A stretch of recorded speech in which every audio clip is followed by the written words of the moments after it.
आज आपण पनीर लबाबदार बनवणार आहोत। घरी पनीर लबाबदार बनवायला किती सोपं आहे ते पाहणार आहोत। अगदी रेस्टॉरंटपेक्षाही चविष्ट पनीर लबाबदार तुम्ही घरी बनवू शकता आणि कमी साहित्यात तयार होतं, त्यामुळे तुम्हाला बनवायलाही खूप सोपं आहे। अगदी कमी साहित्यात तयार होत असलं तरी चविष्ट मात्र खूप भारी आहे।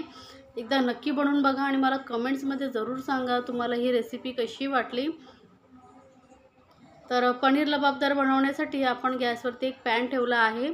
तर त्यामध्ये 2 चमचे तेल घेतले, त्यानंतर 1 चमचा जिरं, 1 काळी वेलची, 3 हिरव्या वेलच्या, 3 लवंगा, थोडंसं दालचिनीचा तुकडा आणि 2 तेजपत्ते घेतलेले आहेत छोटे। आपण हे खडे मसाले जे घालतोय ना त्याचा फ्लेवर खूप छान येतो पनीर लबाबदारमध्ये, त्यामुळे नक्की घाला। एकदम लो फ्लेमवरती आपण हे मसाले थोडंसं हलकंसं परतून घ्यायचं आहे। आपल्याला जास्त परतवायची गरज नाही। 1 मिनिटभर परतून घेतल्यानंतर यामध्ये आपण घालूया 3 कांदे। तर इथे रफली कांदे कापून घेतलेले आहेत मीडियम साईजचे। एकदम बारीक वगैरे कापायची काही गरज नाही आहे, कारण आपल्याला याची पेस्टच करायची आणि कांदेही आपण थोडंसं हलकंसं परतून घेणार आहोत।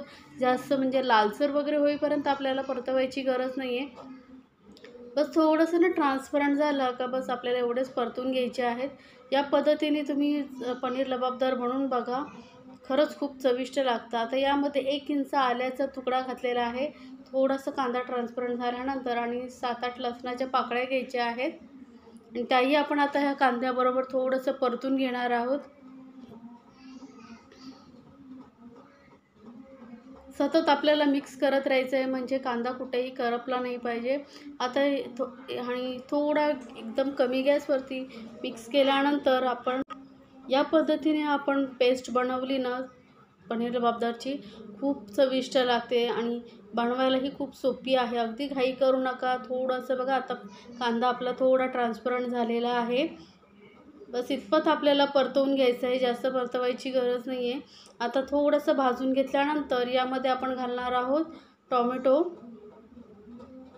तर इथे मी 3 मीडियम साईजचे टोमॅटो घेतलेले आहेत, थोडे मोठ्या तुकड्यांमध्ये कट करून घेतलेले आहे। सोबतच आपण इथे ना 10 ते 12 काजू घेणार आहोत, कारण जो क्रीमी टेक्स्चर येणार आहे पनीर लबाबदारला, त्यासाठी आपण इथे काजू घातलेला आहे। किंवा तुम्ही जर मेलन सीड्स येतात ना खरबुजाच्या बिया, त्या घातल्या तरी चालतील किंवा दोन्हीही मिक्स करून घातलं तरी चालेल थोड्या थोड्या। त्यामुळे ग्रेव्ही जी आपली मस्त अशी क्रीमी होते, त्यामुळे नक्की घाला। आता कांदाही थोडा कांद्याबरोबर टोमॅटो आपण मिक्स करून घेतल्यानंतर थोडंसं पाणी घालायचं आहे। कांदा थोडा सॉफ्ट झाला पाहिजे इतपत आपल्याला तो शिजवून घ्यायचा आहे, म्हणून गॅस एकदम लोवरती थोडंसं पाणी घालून आपण याला ना आता झाकण ठेवून शिजवून घेणार आहोत 2-3 मिनटासाठी। 2-3 मिनटं झाल्यानंतर बघा टोमॅटो आपला सॉफ्ट झालेला आहे। आता आपण गॅस बंद करून याला थंड करून घेऊया आणि मिक्सरमधून एकदम बारीक याची पेस्ट करून घ्यायची आहे। पण यामध्ये जे खडे मसाले घातले आहेत ना त्याचा फ्लेवर जो येणार आहे ना पनीर लबाबदारमध्ये, तुम्ही खरंच आठवणीत करायला एवढे छान लागतो। आता ही पेस्ट मी करून घेतलेली आहे, थंड केल्यानंतर पूर्ण थंड झाल्यानंतरच पेस्ट करायची आहे। तर आता आपण ही पेस्ट बाजूला ठेवूया आणि इथे मी घेतलेले आहेत पनीर 250 ग्राम पनीर घेतलेले आहेत आणि त्याचे असे मोठे चौकोनी तुकडे करून घेतलेले आहेत। एकदम छोटे तुकडे करू नका, थोडे मोठे तुकडे करा। याला आता थोडं आपल्याला मॅरिनेट करायचं आहे, त्यामुळे ना पाव चमचा हळद घेतलेली आहे आणि अगदी पाव चमचा आपण इथे लाल मिरची पावडर, सोबतच थोडंसं चवीनुसार मीठ घ्यायचं आहे। अगदी जास्त आपल्याला यामध्ये मसाले घालायचे नाही आहेत। असं केल्याने काय होतं म्हणजे पनीरची टेस्ट खूप छान येते।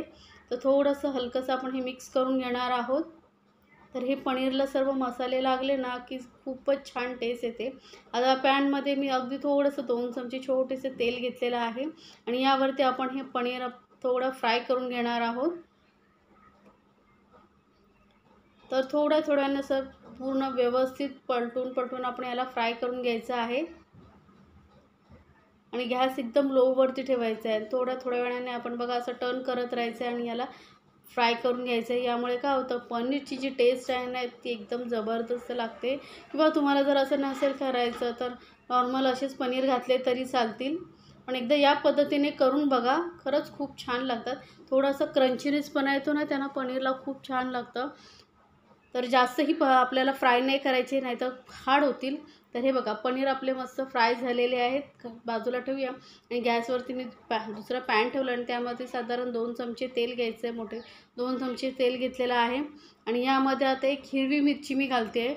आणि सोबतच आपल्या पनीर लबाबदारची टेस्ट वाढवण्यासाठी आपण इथे 1 क्यूब बटर घातलेला आहे.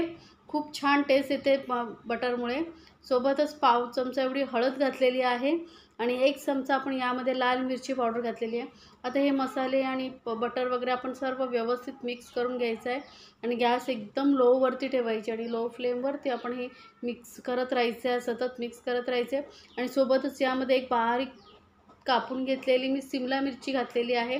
सिमला मिरची या स्टेजला घातल्यामुळे ती व्यवस्थित फ्रायही होते आणि टेस्टही खूप छान येते पनीर लबाबदारला, त्यामुळे सिमला मिरची नक्की घाला. आता थोडंसं परतल्यानंतर मसाले जळू नये यामुळे आपण यामध्ये थोडंसं पाणी घालायचं आहे. साधारण 2 चमचे एवढं पाणी घातलेलं आहे.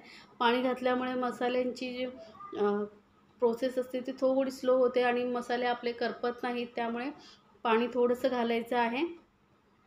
आता थोडं मिक्स केल्यानंतर थोडं मिक्स करत राहायचं आहे, म्हणजे जो सिमला मिरची आहे ती पण छान शिजली जाते. आणि बघा मसाल्यांना तेलही खूप छान सुटलं आहे, कलरही खूप छान आलेला आहे. आता यामध्ये आपण जी आलं, लसूण, टोमॅटो, कांद्याची पेस्ट करून ठेवली होती ती घालायची, पूर्ण घालून घ्यायची आपल्याला. आणि मिक्सर जारमध्ये थोडंसं पाणी घालून आपण नंतर ते यामध्येच ॲड करायचं आहे. आता हे मसाले आणि पेस्ट आपण व्यवस्थित मिक्स करून घ्यायची आहे. गॅस एकदम लोवरती ठेवा आणि हे मसाले वगैरे जळू शकतात, त्यामुळे एकदम लो फ्लेमवरती आपल्याला ही प्रोसेस करायची आहे. आणि यामध्ये आपण पाणी घातलेलं नाही आहे अजिबात आधी. आता यामध्ये अर्धा चमचा घालते मी धने पावडर, सोबतच अर्धा चमचा गरम मसाला पावडर घालते. आणि आता चवीनुसार आपण ना यामध्ये मीठ घालूया आणि हे सर्व साहित्य आपण परत मिक्स करून घेणार आहोत. बघा किती छान कलर आलेला आहे, मस्त असा सुगंधही सुटला आहे ना, पुऱ्या घरामध्ये अगदी मस्त असा सुगंध सुटलेला आहे पनीर मसाल्याचा. आता हे आपल्याला कवर करून फक्त 2 मिनटं शिजवून घ्यायचं आहे. साधारण 2 मिनटं झाले, 2-3 मिनटाने बघा आपण हे ओपन करून बघूया. मस्त असा मसाला आहे जो आपला शिजला गेलेला आहे व्यवस्थित. तर यानंतर आपण परत आता याला मिक्स करून घ्यायचं आहे. याचे बघा शिटे उडू शकतात, त्यामुळे थोडंसं मी पाणी घालते मिक्सर जारमध्ये. जास्त पाणी घातलेलं नाही, कारण की आपल्याला ग्रेव्ही पातळ नसते, याची थोडी घट्टसरच असते, त्यामुळे पाणी जास्त वापरायचं नाही. आता हे मिक्स करून घेते मी दाखवलेल्या रेसिपी जर तुम्हाला खरंच आवडत असेल तर चॅनलला लाईक्स, कमेंट्स आणि सबस्क्राईब करायला विसरू नका. सोबतच बेल आयकॉनवरतीही क्लिक करा, म्हणजे माझ्या नवीन रेसिपीची नोटिफिकेशन लगेचच तुमच्यापर्यंत पोहोचेल. आता यामध्ये आपण पनीर मिक्स करणार आहोत, जे आपण फ्राय करून ठेवले होते ते. सर्व पनीर आपण घालून घेणार आहोत. क्यूब किती मोठे ठेवले त्यामुळे छान दिसत आहेत. आणि पनीर लबाबदारमध्ये तुम्ही जेवढे मोठे क्यूब ठेवाल ना तेवढेच छान लागतात, कारण यामध्ये ग्रेव्हीचं प्रमाण जास्त असतं, त्यामुळे ते दिसायलाही पाहिजेत. आता वरून थोडीशी कोथिंबीर घालते बारीक कापलेली. परत आपण मिक्स करून घेणार आहोत आणि एकदम लो फ्लेमवरतीच आपण ही सगळी प्रोसेस करतो आहे. जर तुम्ही हाय फ्लेम ठेवली तर याचे ना चिटे उडू शकतात, त्यामुळे एकदम लो फ्लेमवरतीच आपल्याला ही प्रोसेस करायची असते. तर आता बघा मस्त अशी याला उकळी पण ही छान आलेली आहे. आता आपल्या पनीर लबाबदारची टेस्ट अजून जबरदस्त करण्यासाठी यामध्ये ना आपण 2 चमचे मलाई घालायची. दुधावरती जी मलाई येते ना ती मी थोडी फेटून घेतलेली आहे, किंवा मग तुम्ही मलाई नसेल घालायची तर मग जी फ्रेश क्रीम येते तीही घालू शकता. असं नाही, फक्त 2-3 चमचे घाला, खूप छान टेस्ट येते. रेस्टॉरंटमध्ये वगैरे असंच केलं जातं, त्यामुळे आपणही बनवतो आहे, त्यामुळे अगदी दुधावरची जी मलाई येते ती साईडला काढून घालू शकता. आणि 2 मिनटात आपण कवर करून याला फक्त वाफ देऊन घेणार आहोत, म्हणजे पनीरमध्ये सगळे मसाल्यांचा फ्लेवर उतरेल. आणि मस्त अशी हा पनीर मसाला आपला पनीर लबाबदार तयार आहे. आता या लास्ट स्टेजला आपण यामध्ये अर्धा चमचा कसुरी मेथी घालायचा आहे. यामुळे रेस्टॉरंटमध्ये वगैरे ना कसुरी मेथी आवर्जून घातली जाते, कारण त्यामुळे जी टेस्ट येते ना एकदम जबरदस्त असते. तर पनीर लबाबदार आपलं तयार झालेलं आहे. मस्त अशी ग्रेव्हीमध्ये खूपच सुंदर दिसते आणि चवीला ते एकदम भन्नाट लागतो. तर नक्की बनवून बघा एकदा आणि मला कमेंट्समध्ये जरूर सांगा तुम्हाला ही रेसिपी कशी वाटली आणि कुठली रेसिपी पाहायला आवडेल तेही मला कमेंट्समध्ये जरूर सांगा. आता मी गॅस बंद केला आणि याला पूर्णपणे आपण थोडंसं कोमट होऊ देऊया, म्हणजे आपल्याला बरं पडेल. वरून थोडीशी मी कोथिंबीर घालते आणि जी क्रीम थोडीशी ठेवली आहे मी ती वरून थोडीशी घालते.